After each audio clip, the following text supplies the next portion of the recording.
Welcome to all of you and good evening. I'm Kathy Schultz, she, her, hers, Dean and Professor of the School of Education. And I'm Sarah Staley, she, her, hers, Assistant Professor of Teacher Learning, Research and Practice, and Co-Director of A Queer Endeavor. In 2014, Dr. Bethy Leonardi and I co-founded A Queer Endeavor, which is a nationally recognized center for gender and sexual diversity in education. We work in partnership with school communities to support educators to organize more affirming learning environments in which LGBTQ+ youth can thrive. It is our pleasure to welcome you to the Ed Talks tonight. We have an inspiring and heartwarming set of talks given by a wonderful and talented group of educators who were engaged in working with A Queer Endeavor this summer to create a summer institute for educators. The talks raise critical ideas about how we bring our full selves to our work as educators and scholars. And we invite you to listen to the talks through your own experiences and feelings and through the following questions. What counts as normal? How do ideas about what is normal shape our thinking? What does it mean to queer our work? What does unlearning feel like? And what keeps us stuck? Tonight's talks were inspired by efforts that began last spring when a diverse collective of School of Education, graduate students, and faculty came together to design A Queer Endeavor's Educator Institute for Equity and Justice. We aim to promote solidarity across issues in education and build lighthouses of hopeful possibility in the service of social change.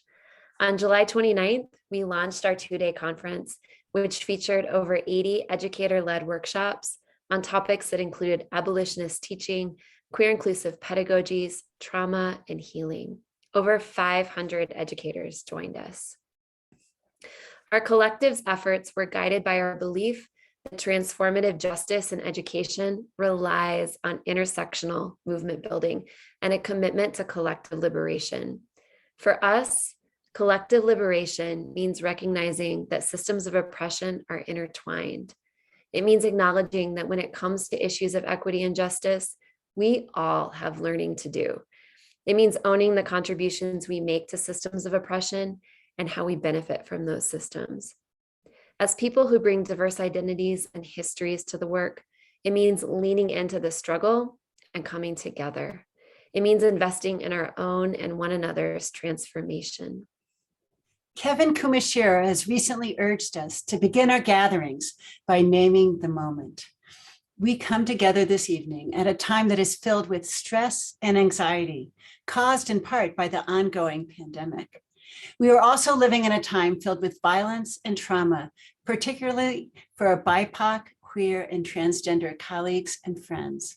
These are precarious times that lead us to look toward our communities for wisdom and for care. We envision this as a space tonight filled with love and possibility that we hope will inspire each of you to dream large and join with others to work with us toward a better world. We continue to ask, what counts as normal? What would it mean to queer our work? What does unlearning feel like? What keeps us stuck? And ultimately, what can help us get free? Our first speaker, Brittany Laura Hernandez, is a queer Chicana educator, mother, and healer in training. As a classroom teacher, Brittany Laura centered love, respect, accountability, and autonomy. Today, she brings those values to bear in her work with A Queer Endeavor, supporting teachers to make their classrooms more humanizing spaces for all students. Let's welcome Brittany Laura.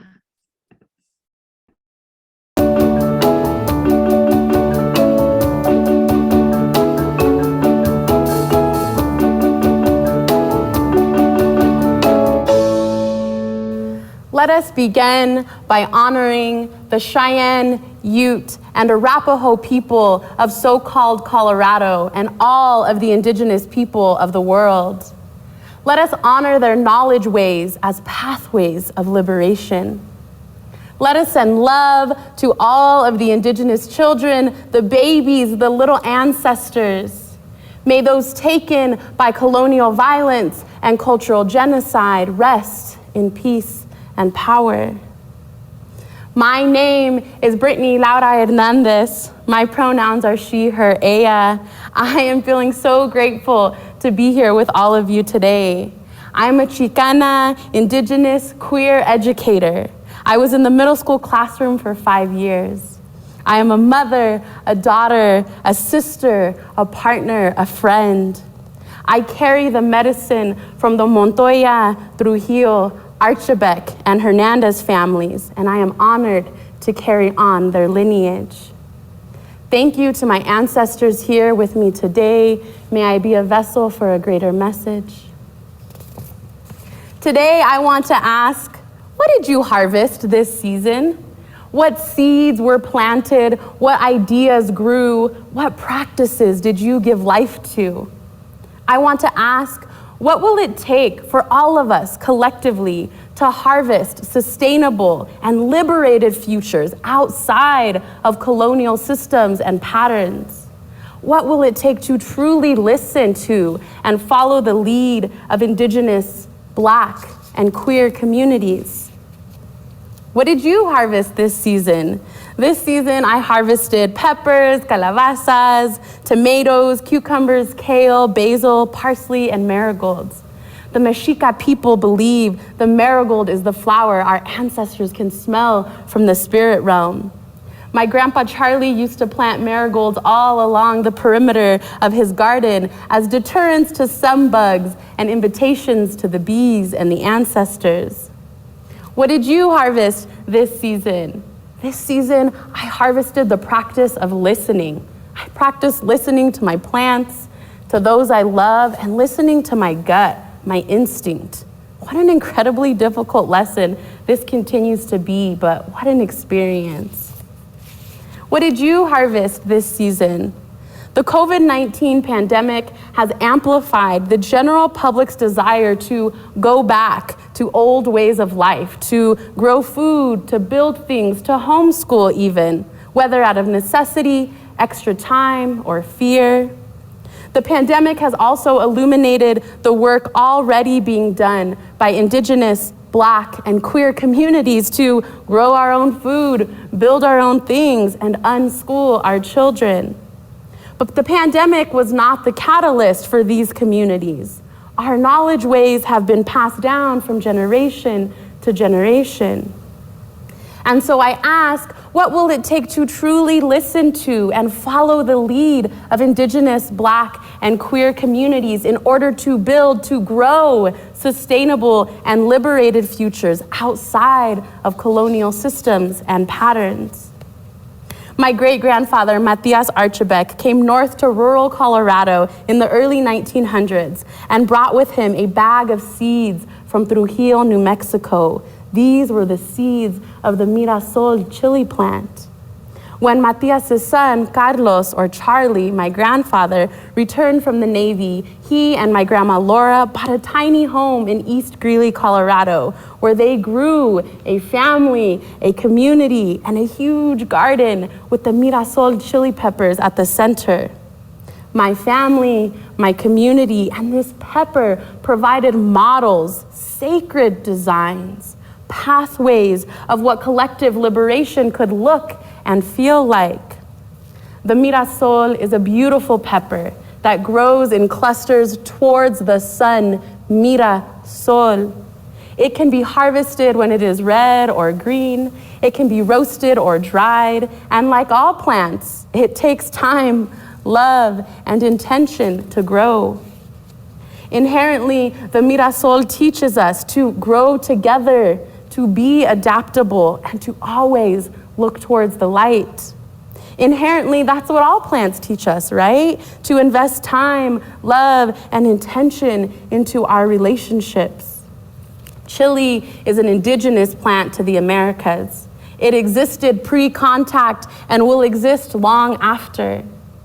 So again, I ask, what will it take to listen to remember, and to follow the lead of these sacred plants, these designs that exist in the stories and in our collective memory? What will it take for us to let go of colonial systems and patterns some folks are really attached to, like schools, for example? When I think of collective liberation, specifically in education, I think self-realization, community, autonomy. But when I feel collective liberation, I feel love, alive, wholeness. I hear laughter, I smell food and flowers. I do not believe in schools and education in our current colonial understanding, but I choose to do this work because I believe in people. I believe in the beautiful ways people bring life into school spaces, and there is so much possibility there, but only as a site for exploration and practice. Because as Audre Lorde said, the master's tools will never dismantle the master's house. Schools should be spaces of exploring who we can become and practicing what liberation and healing feel like. Then may we take what we learned and mix it with what we already know to create loving places of learning and unlearning outside of colonial systems and patterns. Indeed, many people are already doing this and have been for generations. As we move into the winter months in the Northern Hemisphere, let us take inspiration from the chili plant. Gather your harvest. Let die what must. Compost and grow again. May the land and our hearts be healed. Mira sol, mira sol. Thank you.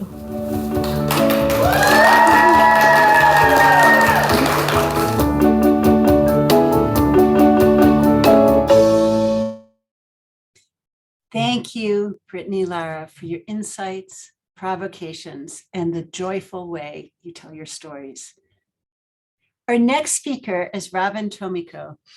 Robin is a first-year doctoral student in the Education Foundation's Policy and Practice program and a graduate research assistant with a Queer Endeavor. After teaching middle school English for several years in Texas, Robin is enjoying the privilege of learning more about creating humanizing and equitable educational experiences for public school students. Please join me in warmly welcoming Robin.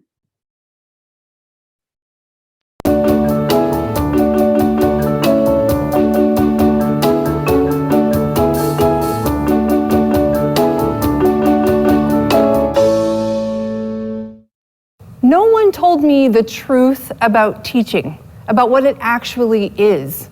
When I signed up to teach middle school English, I signed up to teach the content, like novels and writing and poetry. I was going to change lives and change the world. But I only really got training on the teaching English part. The part that I didn't receive any training on was the actual truth of teaching. It's an often unspoken truth, a hidden truth. So let's try to shed some light. When I Google what do teachers do, this is what I find. Lessons and education, subjects, learning, managing. There's no surprise there, right?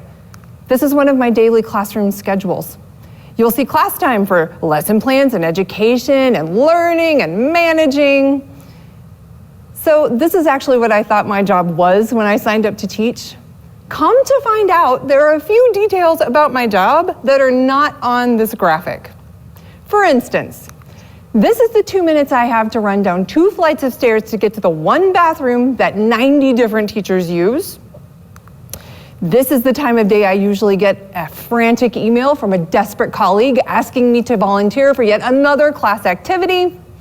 Running copies and parent conferences, there's tutoring and detention during my lunch break. And this is the time of day I'm wondering if Starbucks will take me back.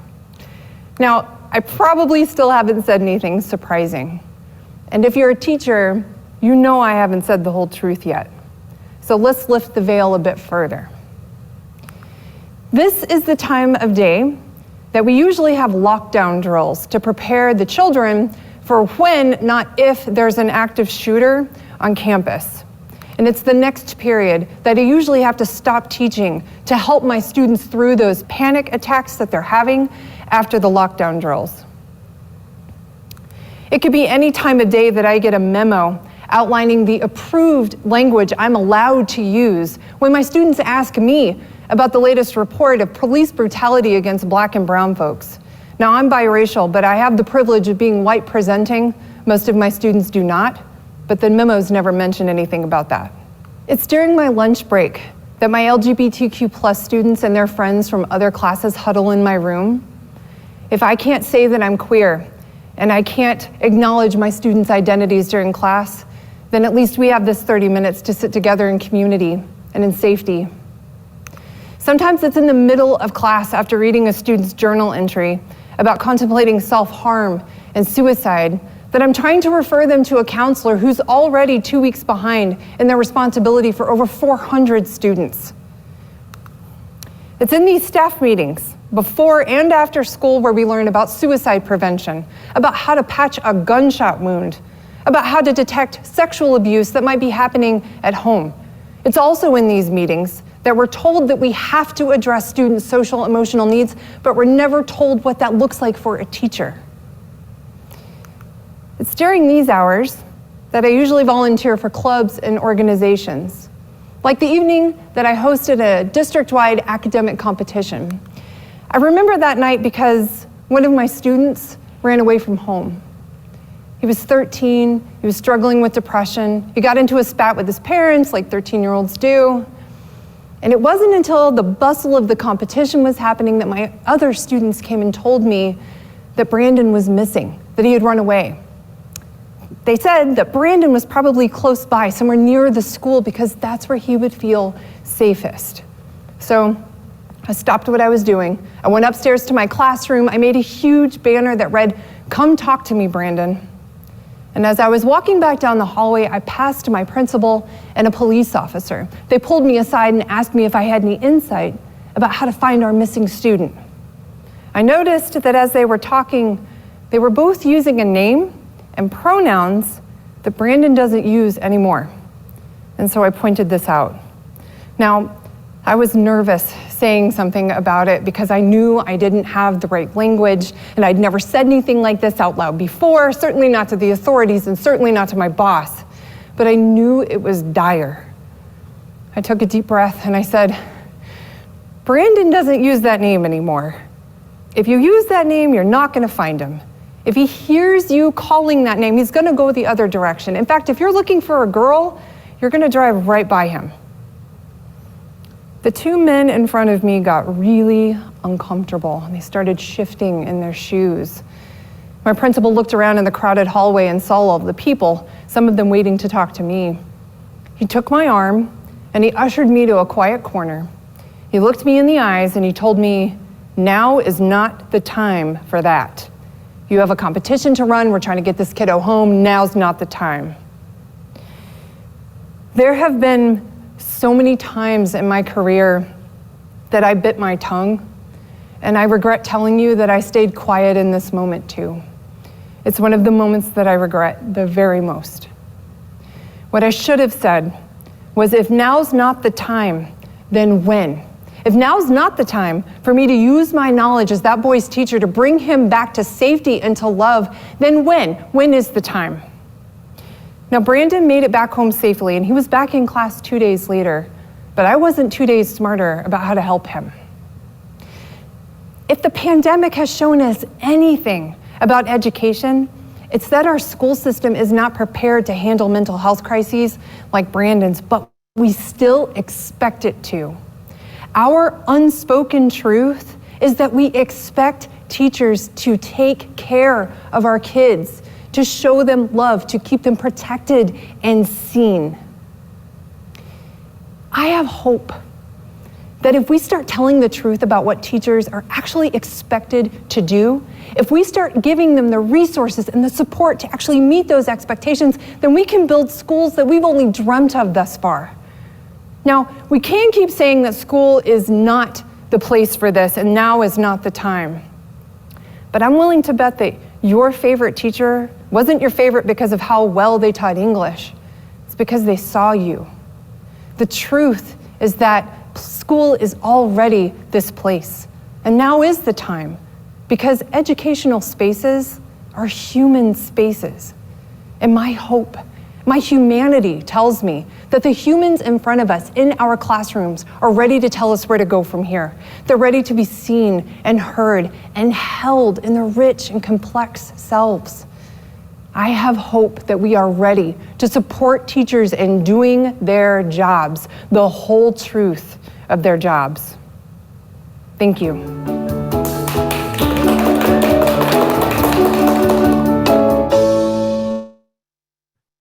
Thank you, Robin, for engaging in truth-telling with so much passion. Our next speaker is Kasheen Kulik.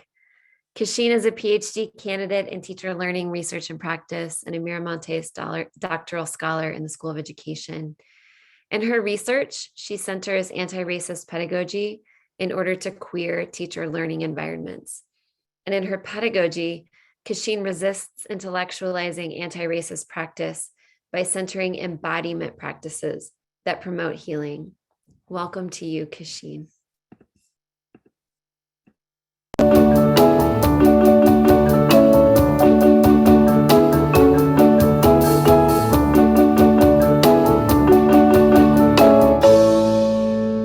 I storytell to cause discomfort inside myself and perhaps others, because comfort as a white body is something that I have been afforded for the majority of my life. A comfort of being sheltered from the visceral fact that we live in a world that systematically and insidiously erases Black and brown bodies of culture through enslavement, treaties designed to deceive and displace, assimilation, internment camps, mass incarceration, police brutality, and racist school systems. All realities that happened and continue to happen, which are repeatedly denied, looked away, and silenced in our history. This portal of storytelling that I share here is not a confessional or woke performance in order to be absolved as a white-bodied individual, but a portal towards truth-telling, rooted in radical honesty, love, discomfort in the mind, heart, and body. I believe this portal has the potential to witness and move away from the grips of whiteness towards growth, accountability, reconciliation, and liberation for all human beings. My human experience began on the stolen lands of the Susquehannocks, along the Susquehanna River, canopied by the endless mountains, in a small town in Pennsylvania, among 4,000 people. 4 generations of my ancestral roots run deep there, and these roots, tied to the earth, are intertwined, complicated, and a life force for me. My roots, like all roots, have knots, twists, breaks, repairs in them that I carry in my body from generations past, containing hardships, celebrations, addictions, shortcomings, and privileges, and reckonings. Yet, always within the roots lies opportunity to continue to sprout, graft, regrow, and reimagine. As a child of the working class, both of my parents worked full-time jobs, meaning my older 2 sisters, who are about a decade older than me, looked after me on most days. And boy, did we have fun. I learned from their social and cultural worlds through observation and participation. Like the time I had no other option but to participate in the act of using a butter knife to carve my plaster piggy bank's butt to scrounge a few dollar bills to go get blue slushies at the local convenience store. Time passed. Them in their teens with driver's license, and I and 9-year-olds with a bushy unibrow. We moved from piggy bank digging to cruising the town in my sister's blue Chevy Cavalier, making stops at pizza shops and grocery store parking lots while cigarette smoke and bass lines floated out the window. While driving, my sister always had a CD playing. It was here that I was introduced to the art of memorizing and reciting lyrics to all different genres, but the hip-hop legends of that time, such as Lil' Kim, DMX, Nas, Tupac, Biggie, Mace, had the biggest impression on me. Hip-hop consumed me as a 9-year-old. It sounded, looked, and felt cool. Yet I had zero understanding of the lived experiences, the magic, the meditations, the art, the history embedded in the essence of hip hop. I would repeat lyrics so distant from myself, not mine to repeat, with no understanding of the history nor the harm created by such naive repetitions.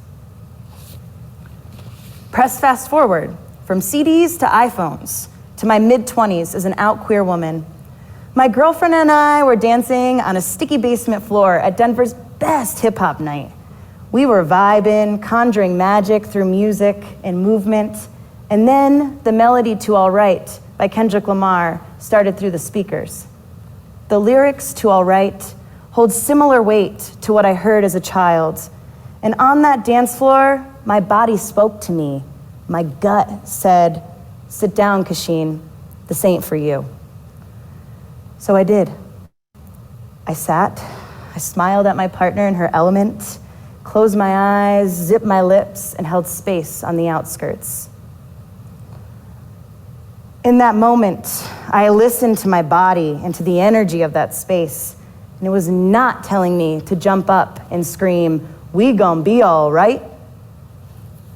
This was the action that I chose to take in that moment, that I fell into and listened. Now, I'm not suggesting that when any hip-hop song is played, that white-bodied individuals should always sit down, unless the body and mind is telling you to do that. But I'm saying that understanding social and cultural histories with discernment and listening to one's body could be a portal to shifting dominance of white bodies and spaces. It's in the little moments that reinforce white body supremacy rooted in race, gender, class, and privilege. Like tokenizing someone because of their identity, misgendering somebody repeatedly, or staying silent when witnessed said tokening or misgendering. In these moments, perhaps the trauma of white body supremacy manifests in the body, like clenched fists, raised shoulders, the holding of breath, avoided eye contact, tightened stomach, the move to anger and defensiveness, or complete silence. This happens overtly and covertly all the time because white body supremacy is the air that we breathe. We need to start where we're at, but we can't stay there. We must do our homework so we don't remain a 9-year-old Kasheen in the back of the Cavalier. Then we can start to build, dream, and reimagine intersectional networks of solidarity that we are all implicated in this work together to heal our wounds. I stand here as a spirit in a flesh bag, knowing that this body represents political, material, societal, and historical harms on spirits, minds, bodies, water, and land. Yet, I can't just name that and expect things to be healed. It takes work. It must be felt and moved through the body. For true healing and unlearning, the work must be processed somatically, emotionally, and spiritually. We must do work at multidimensional levels. When we can take a pause and listen to our bodies, the clenched fists, the tightened gut, the silences. Can we open? What can open? Can we find discomfort in the story and stay with it? I invite us all to this portal to ask ourselves, when our bodies speak, are we listening? Thank you.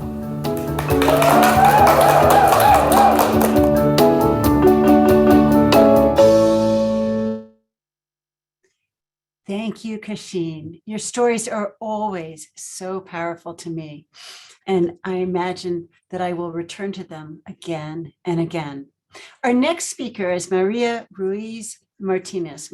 Maria is a PhD candidate in equity, bilingualism, and biliteracy, and a queer scholar of race, indigeneity, and ethnic studies in education. She explores how intersectional forms of difference, such as sexuality, gender, class, ethnicity, disability, and legal status, shape teaching and learning across diasporic communities. Let's warmly welcome Maria.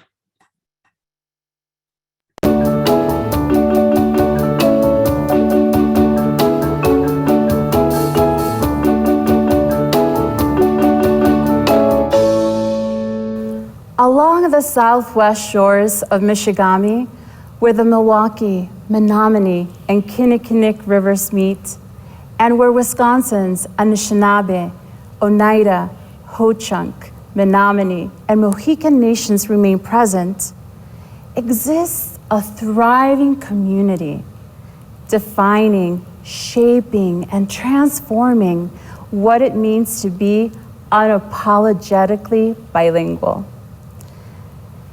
This is a love letter to her, my first love, my Southside Milwaukee community.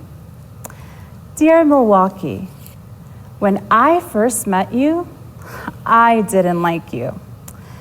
My familia and I met you back in the early 90s, and back then, your streets seemed dark and mean as we sought shelter from your harsh, cold winter. At 5 years old, I was so afraid of you. I didn't know the languages spoken in your streets. I didn't like your food, and I did not like your bone-chilling winter weather. And I was so angry we had left the warm, sunny days of León, Guanajuato. But as the years went by, you began to change, and the changes came slowly but steadily, and I began to take notice of you. As I walked alongside National Avenue towards View School, I noticed your bustling streets and the quinceañera dresses displayed on the shop windows, the paletero bells ringing, and the smells of warm pan dulce from Lopez's bakery. I became captivated by you. Every day as I headed to school, I felt your heartbeat in your food, in your people, like in Mrs. Castillo, the principal and activist at Escuela View School, who opened up the doors of our school to the community by offering and providing health, job, and legal help to everyone who needed it. And Mr. Benitez, my 6th grade teacher and soccer coach, who invited former students attending college to help us dream big through their example. And my neighbors, who became like mothers to me, like Virginia, who wrapped my family in her care, teaching us how to make delicious Puerto Rican dishes like arroz con gandules and tostones. Simonita and Conchita, who taught us how to give delicious warm hugs and taught us how to dance our traditional dances. You all began to teach me what it meant to be bilingual across home, school, and community spaces. My life with you, Milwaukee, revolved around the seasons. The hot, humid weather in the summer asked for a carne asada with la familia and neighbors. Going to El Supermercado El Rey, we would buy chile, aguacates, cilantro, limon, and of course, arrachera from the butcher. And in the fall, the sounds of corridos and cumbias blasting from lowriders signaled a change in weather. Cesar Chavez Drive was the place to be to witness our community's artistry in full display through the cars, painted with images and symbols, everything from the pyramids in Mexico to the penacho headdresses with feathers to Tonantzin, the goddess of sustenance, Mother Earth, also known as La Virgen de Guadalupe. And in the winter, as the holiday season approached, I would help my mother prepare our traditional dance attire used only for ceremonies and special occasions.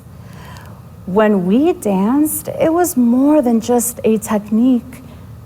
We were enacting a history in progress, a meeting of the past and the future in the now. It was such a joyous collective celebration of survival. And in the spring, when the flowers came into bloom, we would walk around my neighborhood, pausing and admiring the murals painted by local muralists, commissioned by businesses, churches, and the city. When we looked at those murals, we would see the images reflecting our lives. One day, when I was in kindergarten, walking with my mom, I saw a mural with such a beautiful white dove, surrounded by beautiful bright colors. And it reminded me of the doves and pigeons I would chase as a child in Mexico. The sight of the dove became such a source of comfort and peace and anchor as I accustomed myself to my new surroundings. And as I grew older, I stayed with you, Milwaukee, for college, but my teachers, mentors, and friends told me that I had to leave you to succeed. So I taught abroad for several years and did my master's degree, and then went to Colorado to pursue a doctoral degree. When I finished my coursework, I planned to do ethnographic work in Mexico, but when the pandemic hit and shut down travel, I chose another topic. So I went home to Milwaukee to be with my family, and I contemplated on this new topic for my dissertation. Well, one day, when we were watching TV, a program came on about the renaissance of murals in Milwaukee. And guess what? That image of that same dove I loved from my childhood came on screen. I learned that it was painted by Reinaldo Hernandez, who is known as one of the most famous and prolific muralists in Wisconsin. And when I saw those images, I felt the same comfort and peace I had felt as a child. I saw myself reflected in those images and realized that this is what I wanted to study. I'm studying these murals as collective celebrations, as public events that move against seemingly insurmountable systems of oppression. I want to understand how these murals were and are an expression of this community that shaped me, that helped me understand what it meant to be bilingual through the people, the food, the sights, the sounds and smells. Artists like Reinaldo Hernandez, Mauricio Ramirez, Jeanette Martin, and Thea Richardson.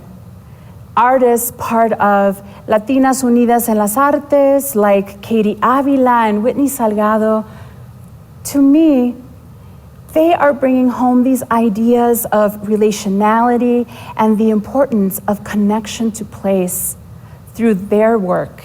They open up possibilities for creativity and ingenuity, for community, family, liberation, and change. Milwaukee, in your city, I learned that enacting social change for a better, more just collective future happens in the everyday, in the ways we embodied bilingualism on our own terms. Milwaukee, you embraced a homesick girl from Mexico and became a home to her. Through our murals, our people, our food, our dance, our community, we mobilized being bilingual through our cultura. And now, together, Milwaukee, we continue to create spaces that we draw on to survive, to thrive, and to create for a better future. Love, Maria.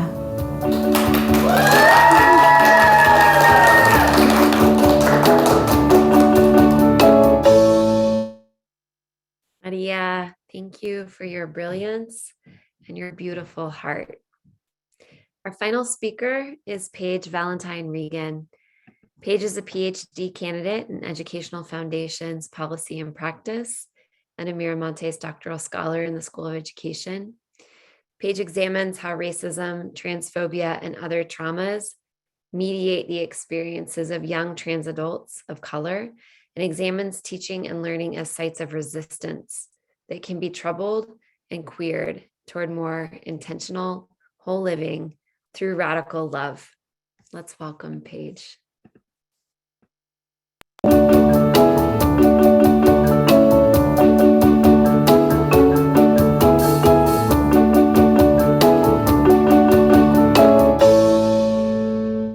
I want to take you back in time about 27 years. I was 6 years old, sitting in the corner of my mother's basement with a friend of mine. I'll call her Emily. I was admiring the perfect freckles on her face and her auburn hair. My mom called down the stairs, "Girls, Emily's mom is here." In that moment, I looked into Emily's green eyes, and with my 6-year-old confident voice, I said to her, "I can die happy if I could just have one kiss." Emily then took my face in her hands, she kissed me, and then ran upstairs to leave our play date with her mom. I stayed there, mesmerized, held to the earth in pure bliss. So I used to tell this story and jokingly say, I've always been a hopeless romantic. Yet more aptly, I now see this as an early reflection of my life as a hopeful romantic. Those days brought on my first awareness of my love of women. Each night, I fell asleep praying to the God of my childhood I would wake up a boy. If I were a boy, I would be the best boyfriend. I could fall deeply in love with the Emilys of the world. Hopeful, I was. As an only child and the child of divorce, I lived in my imagination. When I went to the pool, I was one of the muscle men from Baywatch.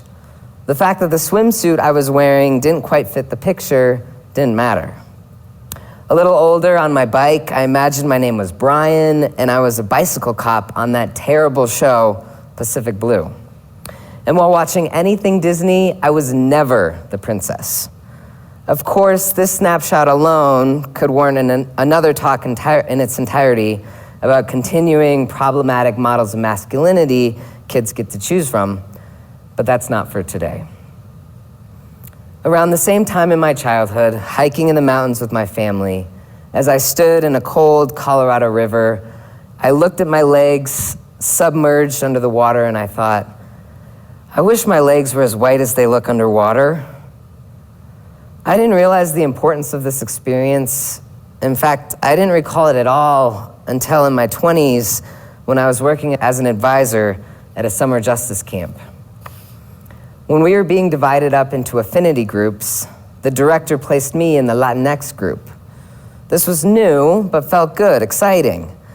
And while listening to the narratives of others in the group, mostly young folks, so many memories came back to me. Being encouraged to take French in high school rather than Spanish, as I was told, was a dirty language. The river and wishing for those whiter legs. You know, it's no doubt the light skin I inherited over a generation removed from my Mexican roots contributed to the erasure of these memories. Today, my gender becomes central, yet the intersections of these identities, the capacity to pass, both in my whiteness and my masculinity, remain central to the questions I ask and the spiritual work I engage daily. When puberty struck, I started to pretending to be the girl my changing body and society told me I was. And lucky for me, it worked pretty well. In many ways, I was succeeding at passing without having any idea what that meant. Then, at 14, that ripe age before high school, while sitting next to my friend Anne on the playground, I felt her next to me, and that rush hit. Those heartstrings of childhood sounded again. But this time, instead of mesmerized in bliss, I was held to the bench by deep fear and dread. What could I do? I needed to talk to someone. I went to an adult as kids were told to trust, a priest. This was the very first person outside of an online chat room I talked to about being gay. He told me that Jesus could take it away. I could pray it away in the same way he had turned his desire for his own sister away to Jesus. The first person I told I was gay equated it with incest. Not helpful. I do wonder now if he's free. 10 years later, I found myself teaching elementary school while living in Ghana, West Africa. When I went there, I was out as gay back home, and I thought the identity stuff was behind me. One day, while wearing my school uniform, a dress, a student said to me, "Miss Page, you walk like a man." Another day, while walking in a market, a stranger called me sir. I was feeling like a gay woman, but somehow others were sensing something I had tucked away. That pit emerged in my chest. Ghana was starting to show me I was trans. A few years later, I was working with queer and trans youth at a community-based organization. And by this time, these inner jostlings were screaming at me. I was holding space for young folks to freely express themselves, try on pronouns, and embrace their fluidity. I was there for them, no matter the cost, but I remained afraid to look in my own mirror. Finally, the pits of avoidance and fear became more painful than the perceived risks of heeding my own truth. I slowly started to come out as transgender. Around the same time, I attended a happy hour with other youth organizers in the community. When it was over, I overheard my friend, a black woman, tell another friend of ours, "Well, you know, it was fine and all white women, and then there was me and Paige." I felt a sense of pride in being seen as what I wasn't. I wasn't a white woman, although I can't completely abandon those fibers in me. And yet, I also felt a sense of unknowing, a fear of what this not being might mean in terms of what I was or am. I believe that in those liminal spaces, in the in-between, in the not yet, lies great possibility. While uncomfortable at first, I'm now excited about the imaginative potential of uncertainty. Collective liberation relies on an earnest engagement with the source of our own oppression. What are the roots of our own oppression? Our own anxiety, fear, and loathing, our inherited shame and sense of not enough. What are the in-between spaces in our lives, our identities, that make us feel pushed to choose when we're far more beautifully complex? I think I started my dissertation at age 6 in the basement with Emily. At some point, that wholeness I felt as a kiddo faltered. And later, I began the journey of reclaiming and embracing that wholeness, that imaginative potential. The stories I share with you today are about becoming, about imagining what isn't yet, and some pain. These stories, though, are mostly about a burgeoning love, a radical self-love that continues to emerge as a divine source of freedom. I ask, what's possible in education, research, and beyond when we lean into what isn't here, but what could be? What comes from the queer imagination? Today, in this flesh, I'm the grandchild of a Mexican immigrant, the first daughter to my Polish father, and my hippie, mystic aunt's nephew.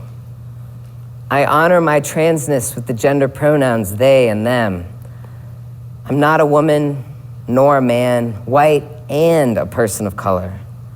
I'm the 6-year-old who could die happy from Emily's kiss. And beyond loving women, beyond politicized decisions of this or that or because of, today I'm still a hopeful romantic. And I see this hope as critical to our shared journeys into getting free.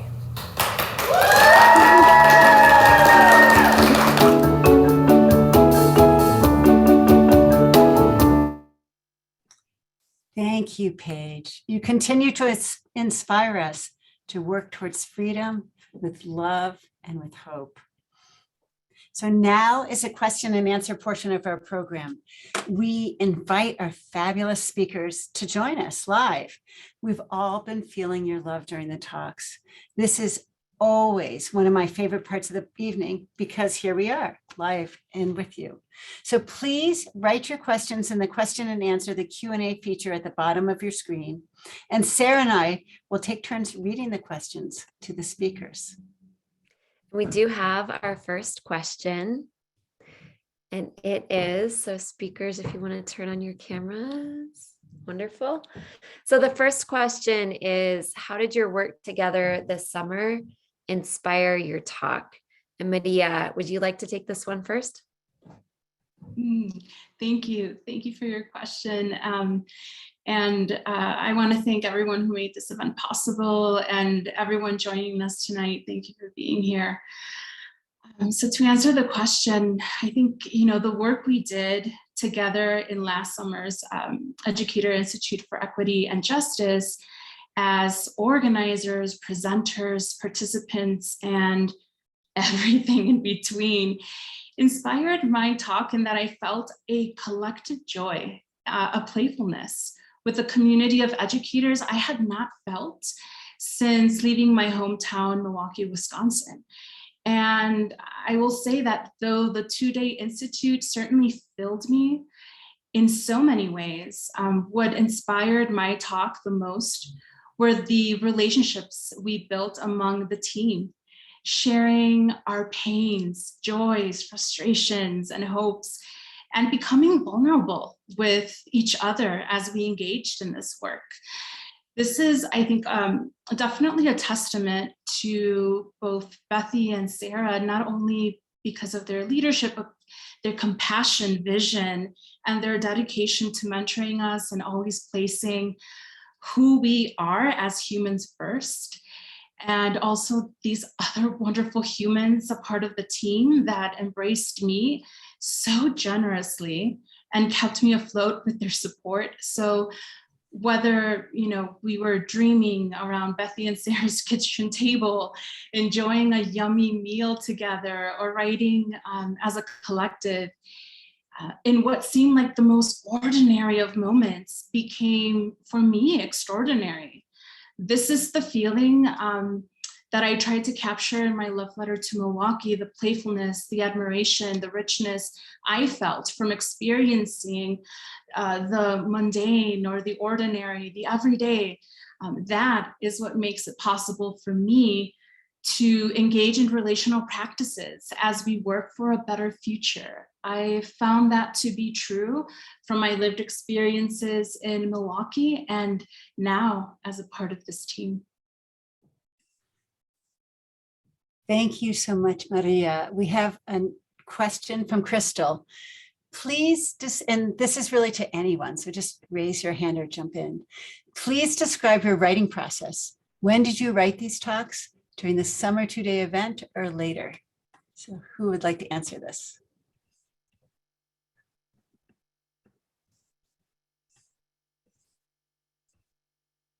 I can jump in real quickly.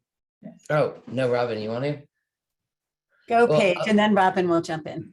Okay, great. I will say, given the nature of each of our talks, we've been writing these talks our whole lives. And I think each of us was writing it up until the moment we were recorded in an empty theater. And I think we'll keep writing it next week. And since I have this airtime, I just want to say I feel so honored to share this proverbial stage and literal one with y'all. You folks are incredible. I mean, to the audience, aren't these women I got to speak with freaking amazing? Like, oh my Lord, I'll be writing this for a while. But that's my writing process for this ongoing.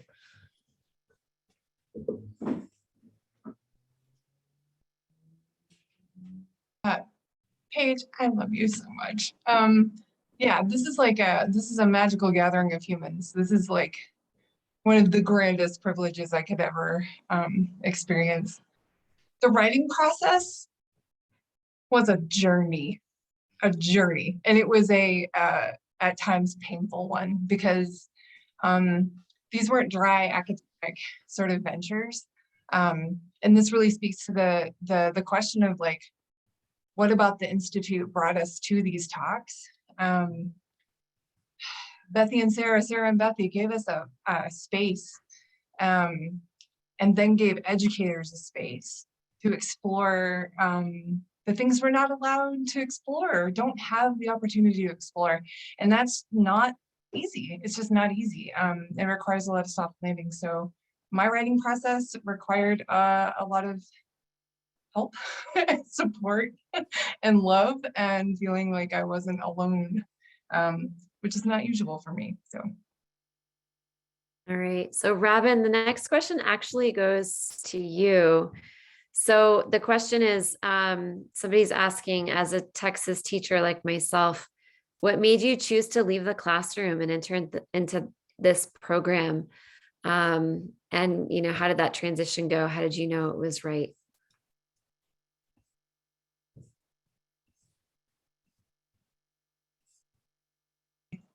Sorry, y'all. Okay, so yeah, that's a tricky one.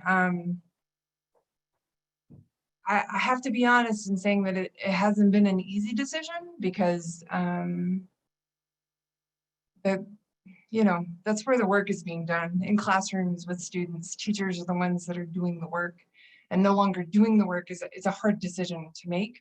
But if you're teaching in Texas, you understand that things are sometimes on fire, and it's not always clear how to do right.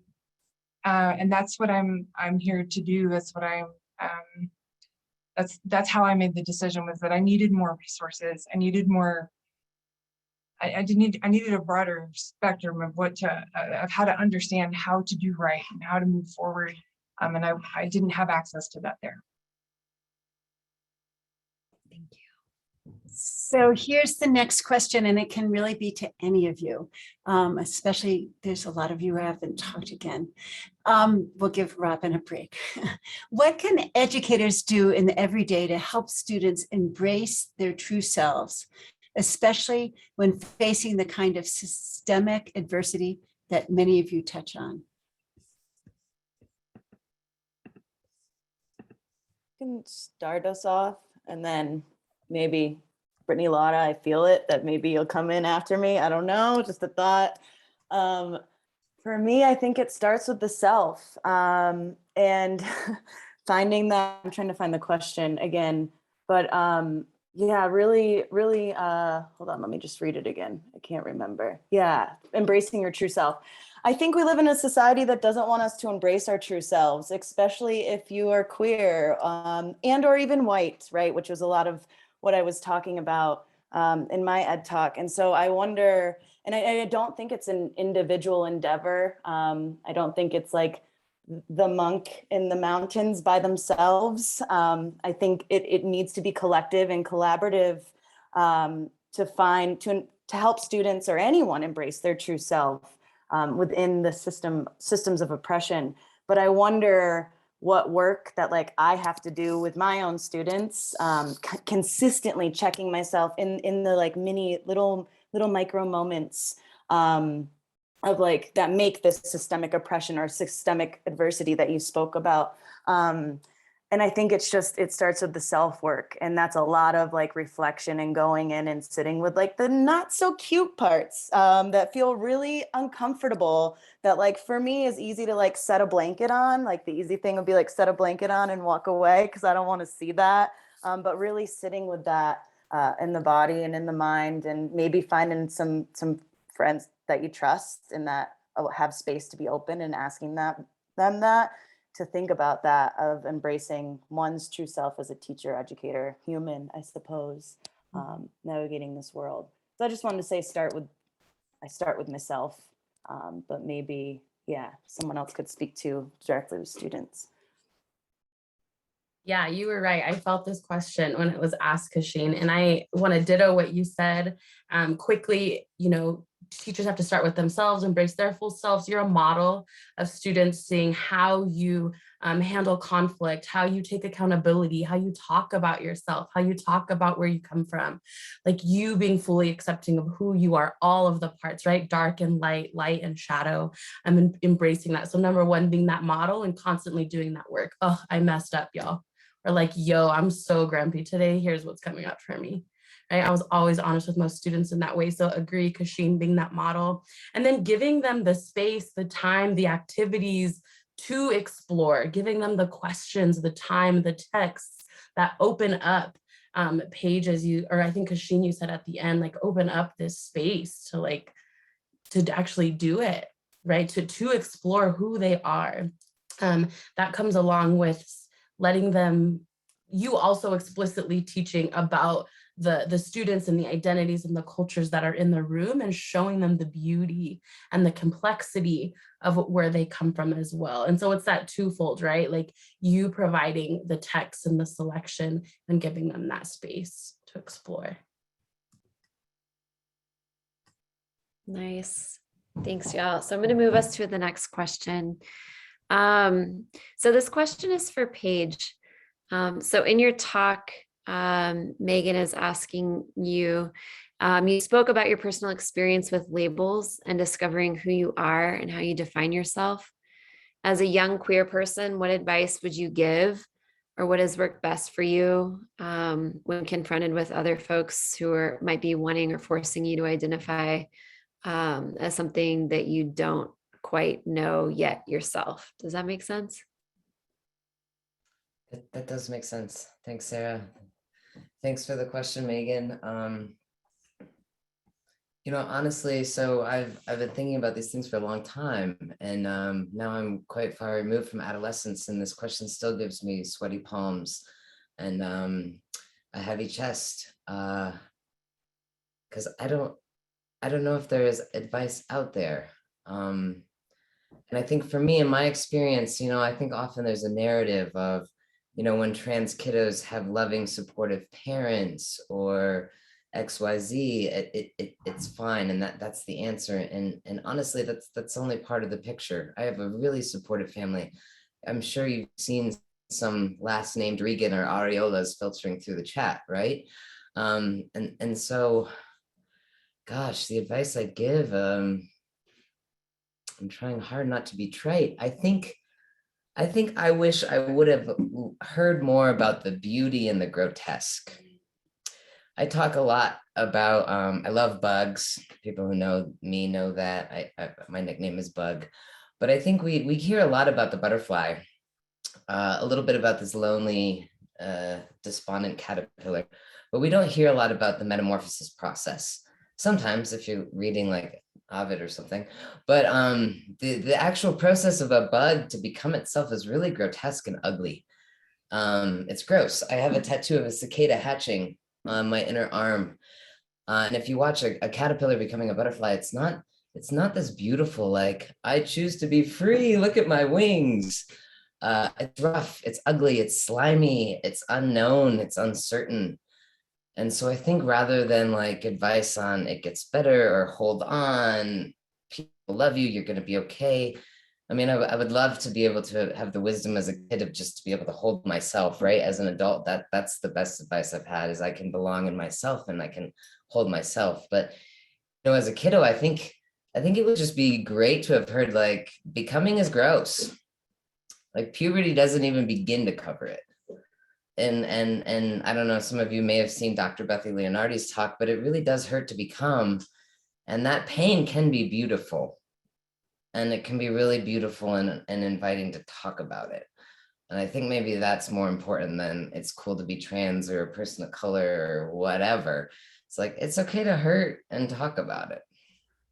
Thanks for the question, Megan. I know you. Thanks for showing up for me. Thanks for loving my brother, Brett.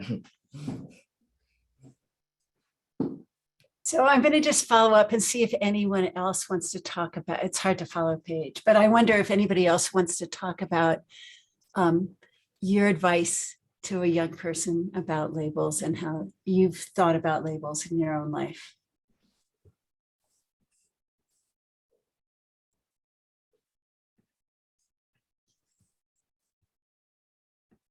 It's a hard one, so we can keep going.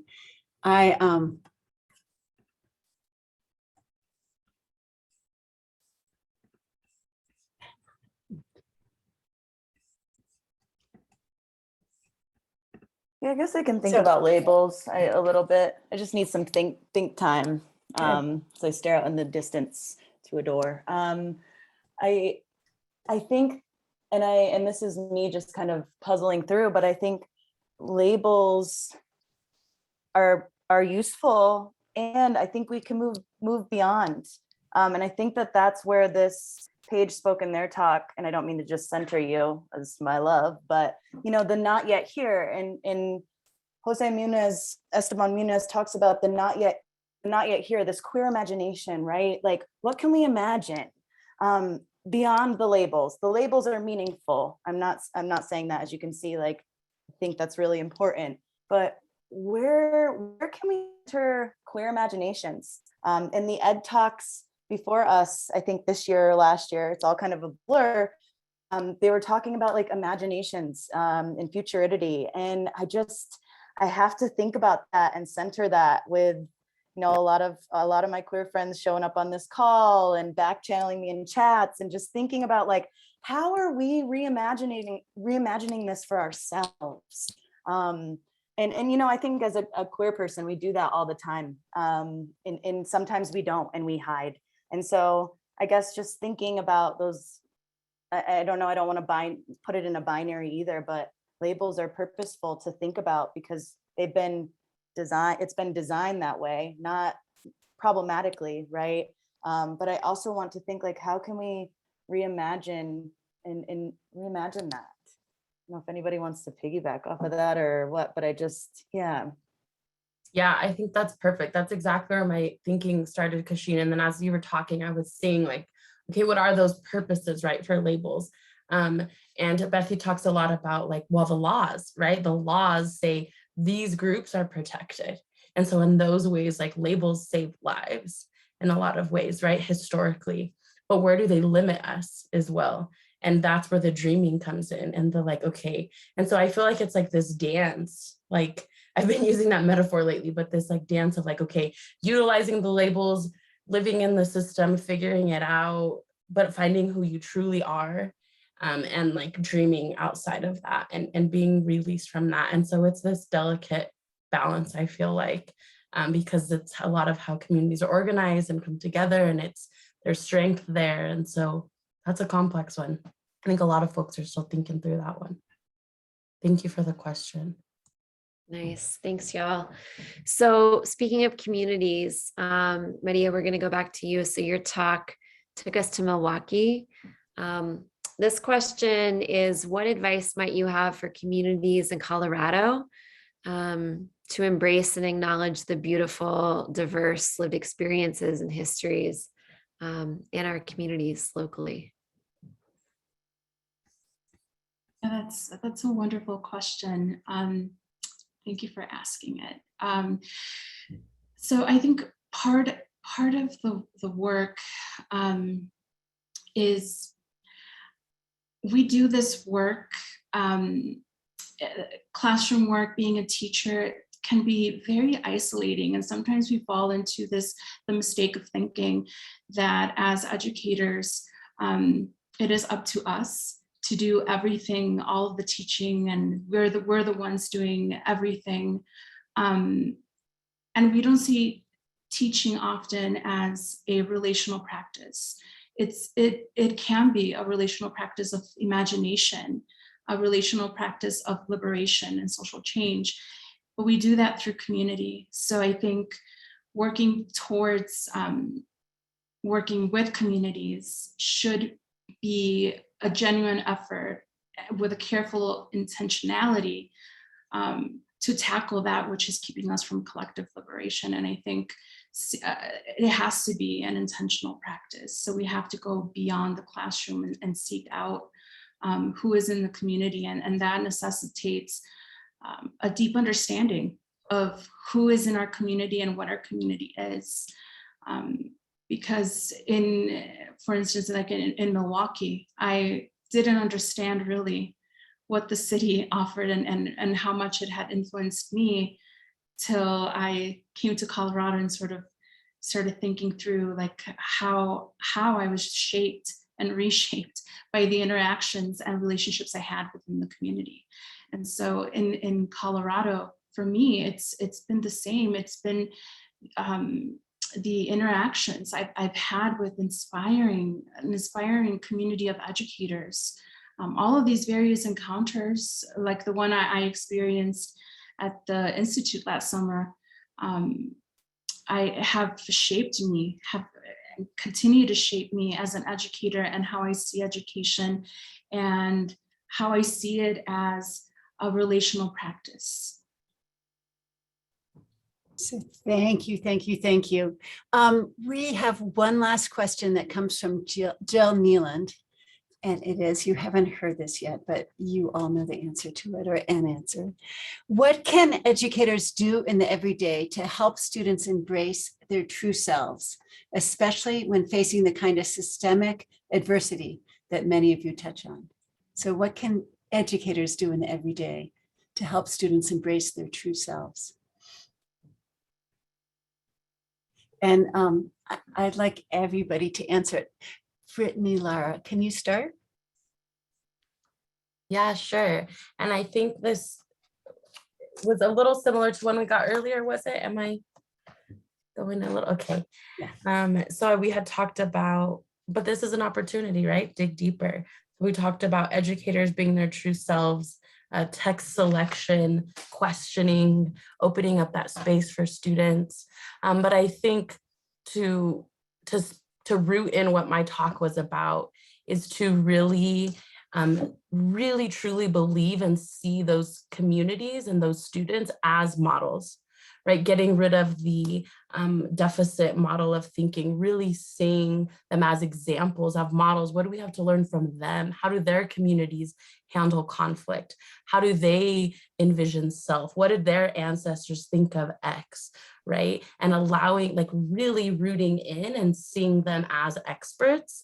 And that's hard to do. The ego is like always right there. We can talk about it, right? Oh, students create the curriculum with me. And this is a really, we do it together, but to actually every day in the little things when they say, I don't like this bathroom policy, to say like, okay, let's talk about it. Like, why isn't it working? What can we do differently?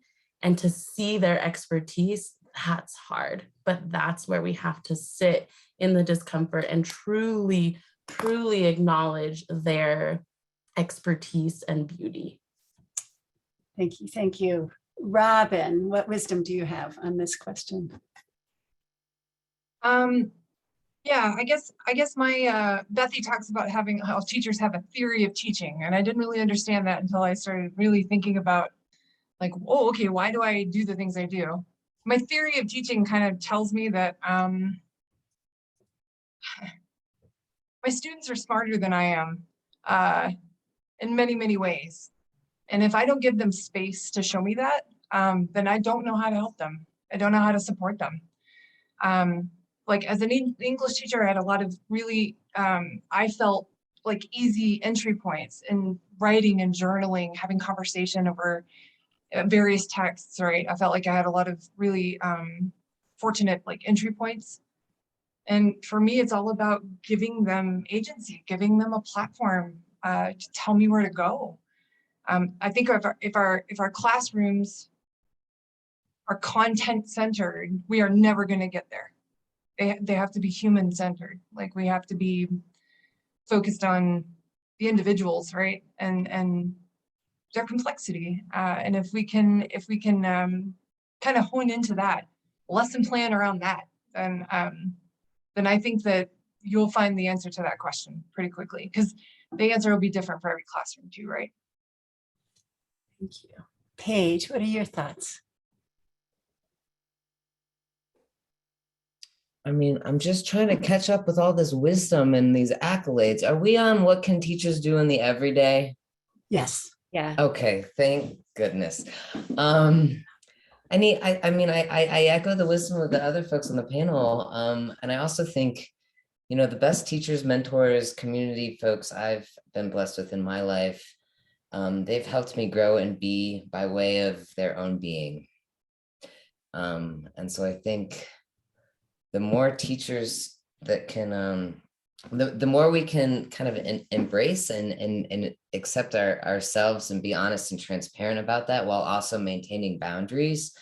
I think that's some of the best stuff we can offer on the day-to-day. And just to regardless of different divides or those borders we're crossing with students or mentees, gosh, it's so meaningful to just model that we're all just trying to figure it out, while also not putting your stuff on a young person.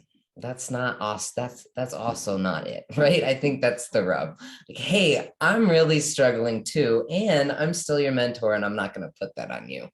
But the humanness, I think that's what others on this panel are saying too. Just to be a human helps grow humans. Still trying to figure that out, And Kasheen, what are your thoughts? Thank you, Paige. Yeah, I was like writing notes down and then reading it over again. And I think like showing up with like love and laughter and lightness is really important. I think about that like with my 5th and 6th graders. We had fun. Like I said in my speech, with my sisters, we have fun. And take ourselves not too seriously and lightly and play and make fun of each other and hold each other accountable when things go awry, which they do every day, right? And so, and I still think about that when I work with undergrads in the teacher ed program. I show up as myself. I show up as real. I show up saying, you just met me. You might not trust me right out the gate, and that's okay. And then through that love, laughter, joy, play, push, holding, all of those things, like, I wonder if that is like pushing on that dominant ways or the systemic oppression that happens. I just think that that's so important. And sometimes, I think I try to embody that in my everyday. And I did that in the classroom too. And that was my true self. And hopefully my students saw that and were able to do the same. I think so. But yeah, I think that's where I'm at with that right now. Thanks for asking that question. Thank you. Maria, you're the last. Wow, what can I add to everything that has been said?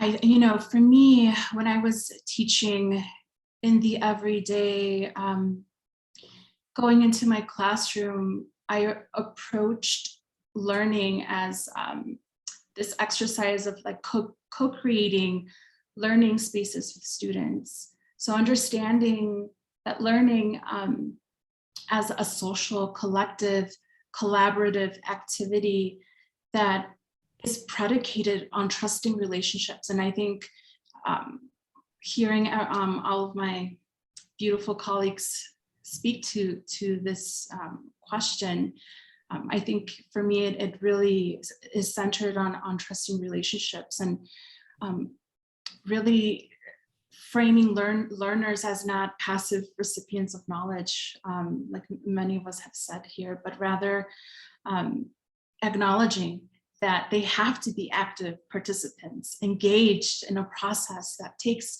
place over time, and it requires multiple points of entry.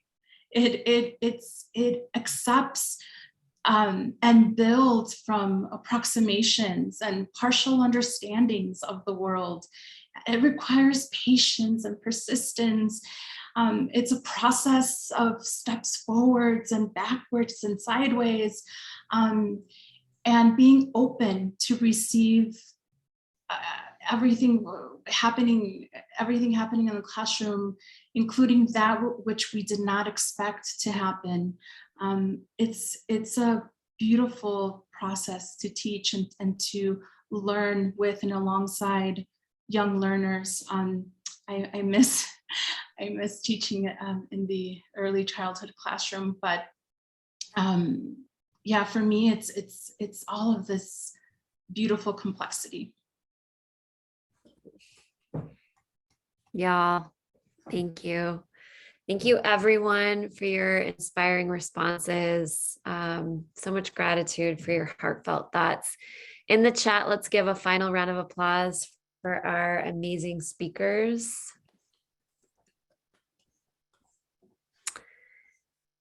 And we are going to say thank you so much one more time. And I'm going to ask our wonderful speakers to say goodbye, to turn off your cameras and mute.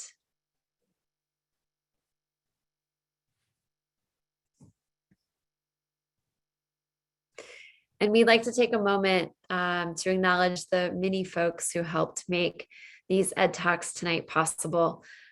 So Andy O'Connor, our speaker coach and producer extraordinaire, Grace Maniscalco, who handled everything from logistics to the tech tonight, Hannah Fletcher and Ichigo Takikawa, our amazing promotion and communication team who got the word out and helped us put our best foot forward, and our wonderful videographer, Tom Parkin. And of course, to all of you who held space tonight for these amazing speakers and their stories. So big round of applause for y'all. We are grateful for you, our audience and community, for coming this evening. We present these Ed Talks twice a year and anticipate holding them in person next spring. We'll see, but how great. Woohoo! We hope you find joy and love in all aspects of your life. Thank you so much. Have a great evening and good night.